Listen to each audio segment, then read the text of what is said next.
Hello, my dear friends.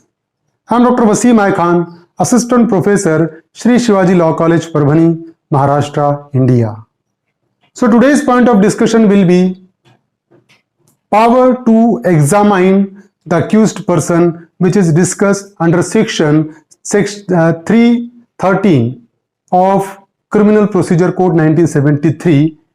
सो आज हम discuss करने वाले हैं सेक्शन 313 क्रिमिनल प्रोसीजर कोड 1973 का, जो डील करता है कोर्ट के पावर से रिलेटेड अक्यूज्ड को एग्जामाइन करने की। इस पर पूछे गए क्वेश्चन भी हम डिस्कस करेंगे और ऐसे क्वेश्चन जो एग्जामिनर इस सेक्शन पर पूछ सकता है वो भी डिस्कस करने वाले हैं। So let's start the topic.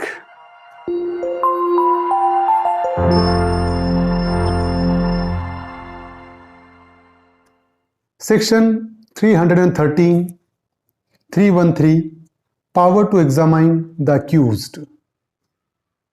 So section 313 deals with power to examine the accused. So under section 313 the opportunity is provided to the accused person to explain his case, to explain the facts which are already before the court of law. So for the purpose of preventing and for the purpose of defending himself, for the purpose of putting his view and putting his case before the court of law, this particular opportunity has been provided to the accused person under section 313, power to examine the accused person.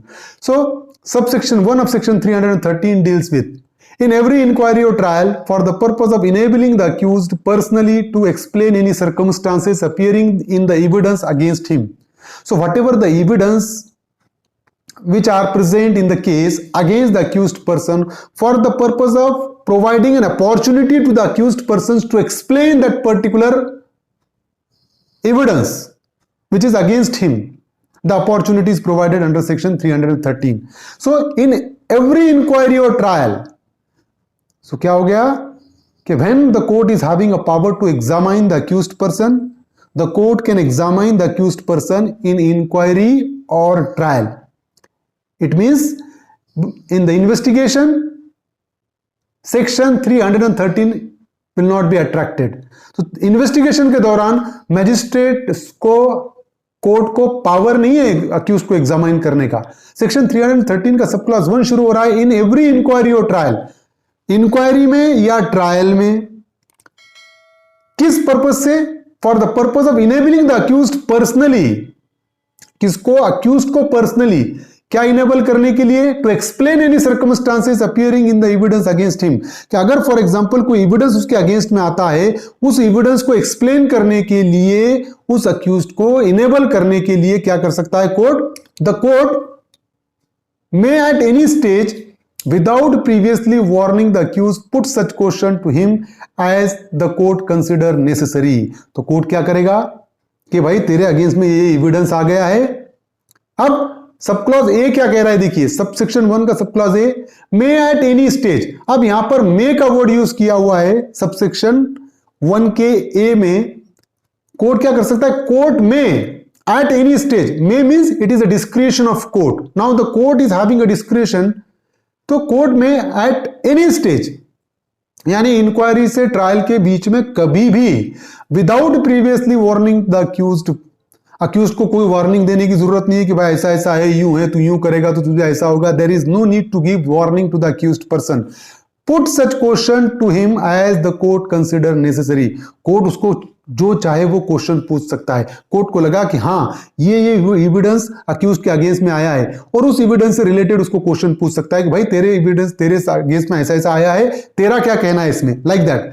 तो उस हिसाब से court question पूछ सकता है eight any stage. तो sub clause A में discretion court का है, कोर्ट क्वेश्चन पूछ भी सकता है और नहीं भी पूछ सकता है। बट सबसेक्शन 1 बी में क्या है? शैल, after the witness for the prosecution have been examined and before he is called on for his defense, question him generally on the case.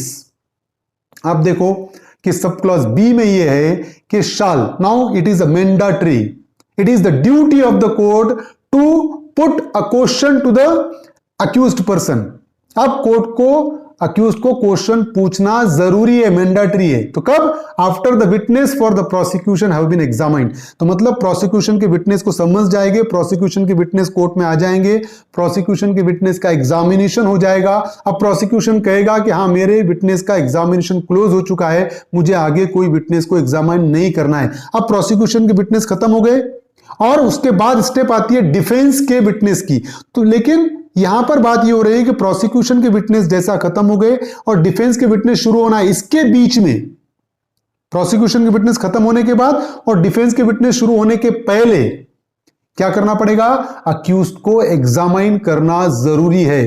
So question him generally on the case, provided that in a summons case where the court has dispensed with the personal attendance of the accused, it may also dispense with his examination under clause B. For example, अगर कोई summons case है और summons case में accused की personal attendance को अगर excuse किया गया है, ये कहा गया है कि accused कोर्ट में नहीं भी आया तो चलेगा, उसका प्लेडर सफिशिएंट है। अगर उसकी पर्सनल अटेंडेंस एग्जम्प्ट की हुई है तो सिचुएशन में सब क्लॉज बी में उसको क्वेश्चन भी नहीं पूछा जाएगा।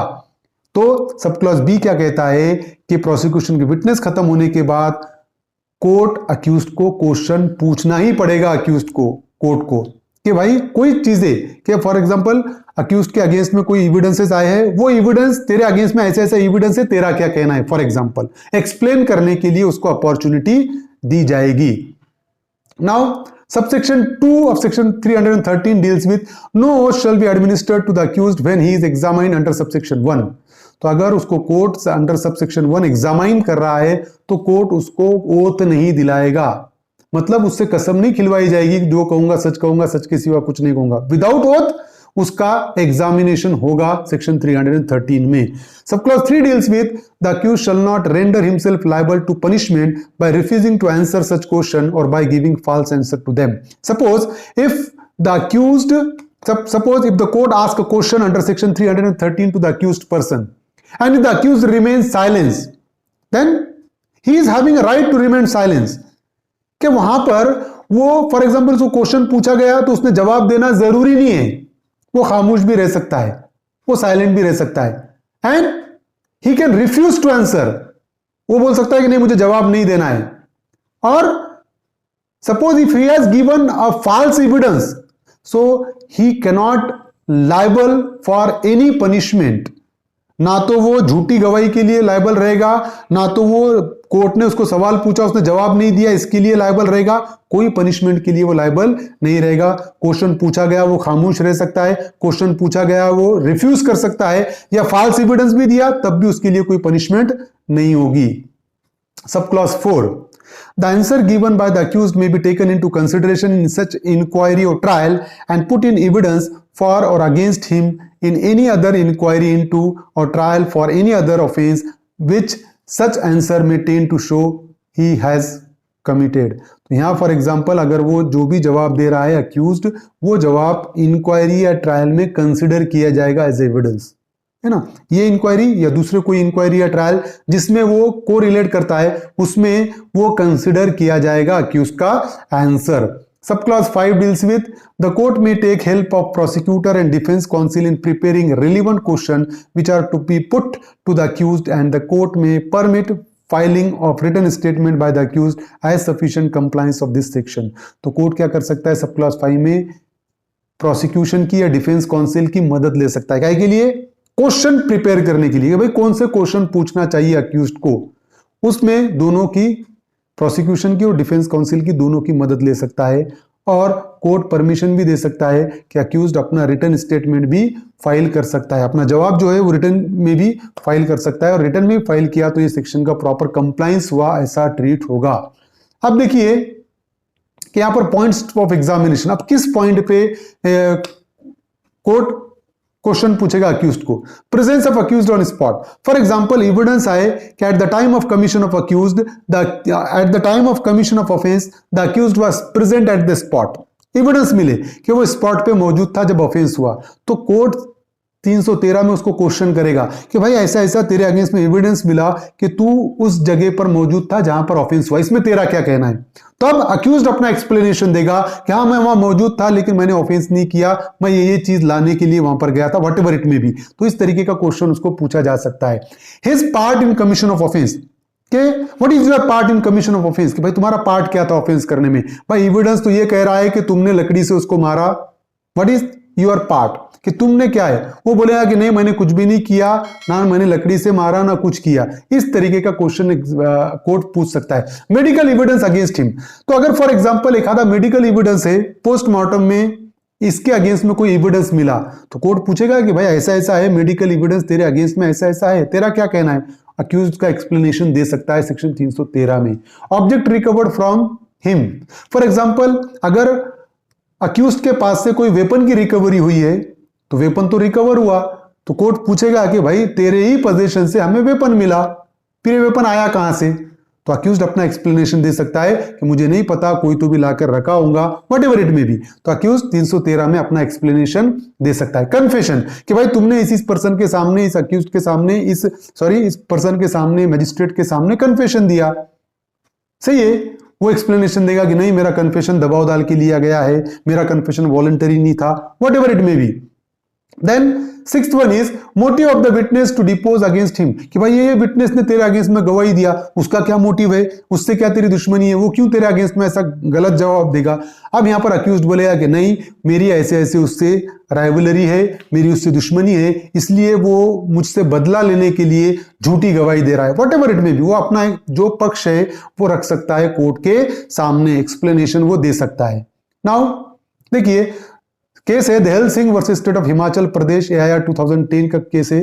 The court held that the statement of the accused under section 313 CrPC is recorded without administrating oath, तो बगैर कसम के खिलवाए के यहां पर स्टेटमेंट रिकॉर्ड किया जाता है अक्यूज्ड का सेक्शन 313 में। Therefore it can not be treated as evidence within the meaning of section 3 of evidence act. तो वो स्टेटमेंट जो अक्यूज्ड ने दिया सेक्शन 313 में, वो सेक्शन 3 एविडेंस एक्ट के हिसाब से एविडेंस के मीनिंग में नहीं आएगा। दूसरा केस है एम्परर वर्सेस भाऊ धर्मा। इस केस में क्या हुआ था देखिए, if fresh prosecution witnesses are examined after the examination of accused, it is obligatory to further examine the accused under section 313 of CRPC। अब ये केस में कोर्ट ने ये कहा कि फॉर एग्जांपल प्रोसिक्यूशन के विटनेस क्लोज हो गए, उसके बाद अक्यूज्ड का एग्जामिनेशन हो गया 313 में, फिर उसके बाद वापस से अगर प्रोसिक्यूशन के विटनेस एक आध दो होते हैं, तो प्रोसिक्यूशन के विटनेस फिर से खत्म होने के बाद फिर से 313 में स्टेटमेंट रिकॉर्ड करना जरूरी है। दैट इज इसेंशियल वन, है ना, ऑब्लिगेटरी है कोर्ट को। Another case is that state of Maharashtra versus Goraksh Ambaji Arsul. Recording of statement of accused person simultaneously and putting same set of question to all the accused may cause prejudice to the accused, hence it was held not proper. Suppose if there are more than one accused in a case, and if the all are examined simultaneously under section 313 and the court is putting same question to all the accused, then it will prejudice to the interest of accused person and it is not a proper one, the court held in this particular case. तो अगर for example एक से ज्यादा accused है, 4 accused है एक case में, अब कोर्ट क्या कर रहा है, चारों का 313 में एक साथ एग्जामिनेशन कर रहा है, एक जैसे ही चारों को क्वेश्चन पूछ रहा है, ये प्रॉपर नहीं है। चारों का एग्जामिनेशन अलग अलग होगा 313 में। एक अक्यूज्ड है, उसको पहले 313 का उसका एग्जामिनेशन होगा, फिर दूसरे का, फिर तीसरे का, फिर चौथे का, साइमल्टेनियस नहीं कर सकते हैं।